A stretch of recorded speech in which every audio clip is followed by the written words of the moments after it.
Shadow work is essential to every aspect of you.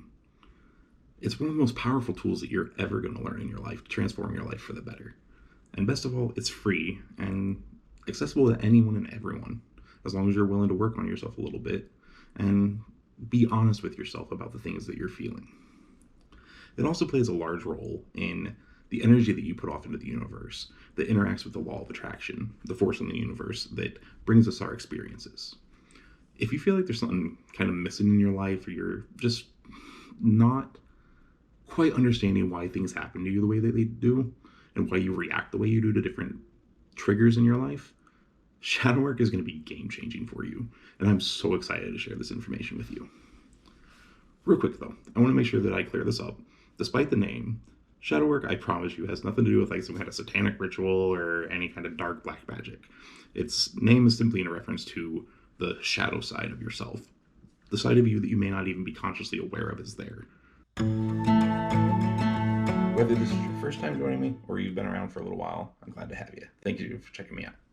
I'm John Wetz, and this is Spirituality U. On this channel, I talk about spirituality, personal growth, mental health, the law of attraction, and some little fun esoteric offshoots of each of those topics as well that I'll get into here probably in a few weeks. If this is your kind of thing, I'd love it if you leave me a like and subscribe so you can see some more of my videos. Don't forget to hit the bell too. That helps you actually see when new videos are coming available. So anyway, let's get to it. Shadow work has a few subparts to it, but the simplest explanation I can give is it is the process of discovering the parts of you that you're not really familiar with anymore. The hidden hurts, talents, personality traits, and just everything that makes you you that you may not even be aware of. That some point in your life, possibly way back when you were a kid, you kind of learned that it wasn't safe for one reason or another to express these parts of you. Maybe your family just wasn't okay with some aspect of you, or maybe a friend made fun of you, or who knows? Like, there's a variety of reasons why this happens. But it's basically the things that are kind of in the subconscious mind that are just waiting there to be triggered again in the future. Think of it kind of like this. When you hit your arm on like an end table or something really hard, whether it bruises or not, the area is still very tender to the touch for a few days. And if you happen to hit it again, it hurts even worse. The same thing kind of happens when we have like some kind of traumatic emotional event. We get kind of wounded, even if you don't see any real like scars or anything. Those emotions can get trapped in our energetic bodies and can actually manifest like illnesses into our physical body. Think of how many diseases and illnesses out there are said to be worsened by stress or even completely brought on by stress alone. Have you ever been really anxious or had a symptom that doctors just couldn't figure out why? What if the reason is running around in your head in a spot you just haven't thought to look yet in your subconscious mind? This is where shadow work comes into play. Shadow work is when you start chasing an emotion you're feeling. Whenever you have a emotional response to an event, if you're not consciously picking that response, it's being triggered by something likely in your subconscious mind that you've picked up sometime in your life. This is where you start to backtrack, look at what's happening. Hopefully you're a Harry Potter fan, so you get this next reference. If not, I apologize, but like I said, I'm kind of a nerd, so expect to see a lot of those on this channel. But think of the Pensieve in the series, where, they start pulling memories out of their head and dump it into this like bowl of liquid so they can relive and explore those memories. Shadow work is basically doing the same thing, except without a cool little wand to, pull that memory out. Yeah, have a wand even. Anyway, but that's basically what shadow work is. You're searching your memories for that event that triggered that wound in you that is being pressed upon in the current moment when you're feeling that emotion. Sometimes you will jump from experience to experience to experience before you get back to the original one. Sometimes you may not even recall the actual original one. It may not be important that you recall it specifically, and honestly, it's not even important that you recall it accurately. If you're remembering in a certain way, that is the way that you are reacting to that event from now. The reason it's important to remember these events is when you start to actually see why you're reacting the way you are and where you picked it up from, you can more easily decide if that response is still relevant in your life. it did its job back then to get you through whatever you're going through from the level of consciousness that you were at then. It's what you needed to do, or you wouldn't have done it. But what if you don't need to react that way anymore? What if you can take responsibility for that emotion and understand that, hey, back then I didn't know better, but I don't want to respond this way to things like this anymore. When you get to the bottom of the root cause of it, you can start to see how that theme or that pattern played out in various events in your life. And you can start to see what it is that you're actually having problems with. Maybe it's self-love. Maybe it's feeling like the universe won't provide for you, or you have a fear of a lack of money or abundance, or a fear of actually trusting other people. One thing that's really important to understand is that every single choice we make from a belief in us, whether it's conscious or subconscious belief, that what we are doing will have the greatest chance at bringing us the greatest happiness possible. Even if it means suffering in the now for a better chance at something that we want in the future. I'll explain that idea more in depth in another video in the future, but for the sake of time today, try to just at least humor the idea that we do always move in the direction we believe will lead to the greatest chance of greatest happiness with every choice that we make. I'm sure you can actually kind of recall a situation in your life where you did something that you didn't want to do, but because you felt like you had to do it, or that it was the best choice to do to get you closer to something that you were wanting to have happen. Honestly, a lot of people can see this in their day-to-day life just by going to a job that they hate.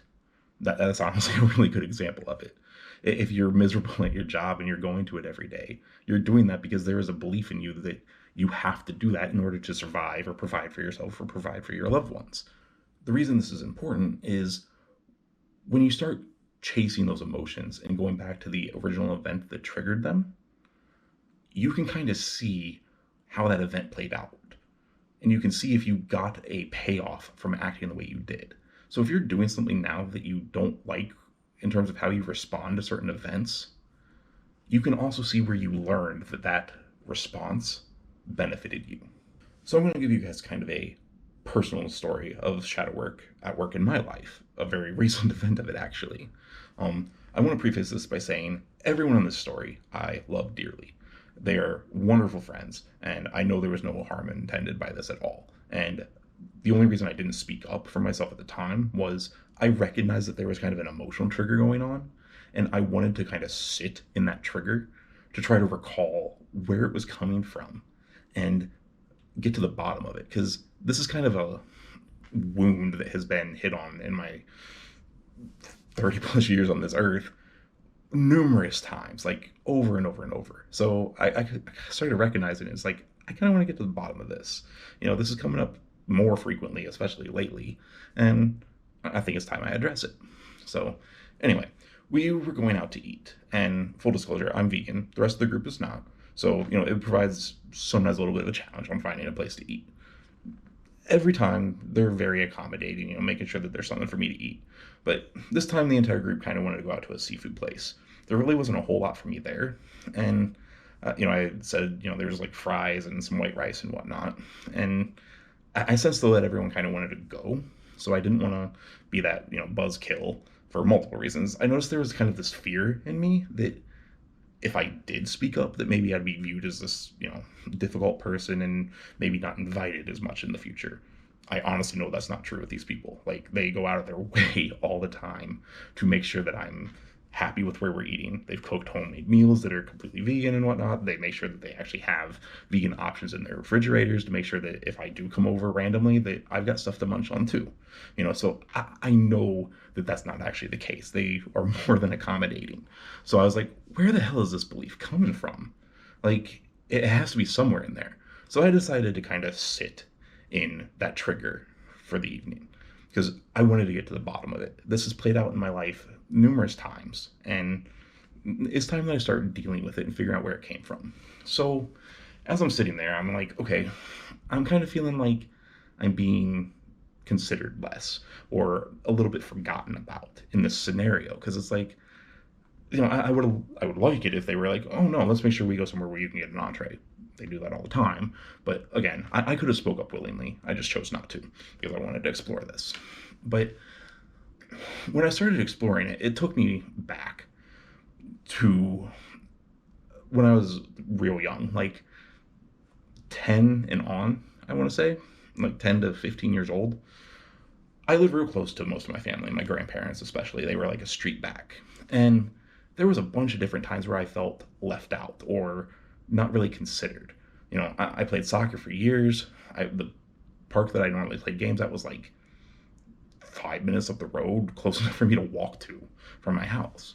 And my grandparents showed up to maybe like 2 games of mine in the 8 years that I played the sport. And it was right down the road from them, so it really wasn't difficult. I actually think I went to more of my cousin's softball games with my grandparents than my grandparents came to soccer games of mine.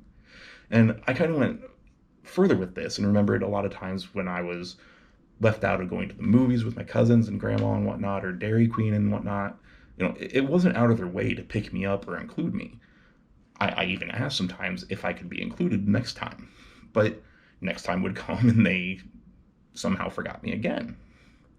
And it led to this like internal belief that, well, maybe they just don't want to be around me, or you know just a lot of insecurity of, why don't they want to be around me? Why don't I get to go? Why am I forgotten about at this time? Am I actually just forgettable? Am I disposable? All these like self-hatred type feelings were popping up from it. And it hit me that this is probably where this came from. This little trigger of whenever somebody seems like they aren't considering me, I don't want to say first, but I guess in a sense first, I feel like they're not considering me at all, because there were so many times back then where I had this trigger hit on repeatedly, and I learned, if that basically people just do stuff without me, and I want to be included, but I have had tons of times in my life, in more recent events, where that's been proven to me that that's not actually true. But I just remember as a kid constantly just beating myself up with, why is this not happening? I want to spend time with these people. I love them. They're my family. They say they love me. And, I'm really close with my cousins now. And I mean, we were close back then too. So I couldn't really understand why I was constantly being left out. And it helped me to kind of understand that there's some kind of belief that was created from this, that maybe I'm not good enough for other people, or maybe I'm hard to love. And so I'm still trying to kind of unravel that, but this is kind of what shadow work does, and kind of an example that I'm using for you guys to kind of see through me. It's honestly kind of a personal thing to share, but real stories kind of make it easier to connect with people, and I want you guys to be able to see a little bit of yourself in me with this through the stories that I share. So I'm hoping by sharing this, it kind of helps people a little bit. Like I said, I'm still not quite at the bottom of it yet, but I'm starting to understand where it came from, and I'm trying to understand what I need to do to deal with it, like, because I feel kind of left out sometimes. I guess one thing that I could do to start to counter that is actually use my voice and speak up when I feel like I'm being left out, which, it sounds easy enough, but it's actually kind of hard to do sometimes, if for various reasons, because we all get on our heads sometimes. I'm sure if you're listening to this, you can think of times where you've known you could have done something or should have done something better, and you just didn't for one reason or another. Like something got in your head and it just wouldn't let you do it at the time. But anyway, so when I figured this out a little bit more, I'll let you guys know. Shadow work is sometimes a process. Like, you don't get to the bottom of it in that exact moment. Sometimes it has to sit, it has to stir around in the rest of your subconscious mind and let it stir up other memories and other things that kind of help piece it together for you in a way that makes sense. Anyway, I hope you guys got something from this video. If you did, feel free to leave me a like and subscribe. It actually helped me out a lot. And anyway, love y'all. I'll be back soon. Enjoy the music, and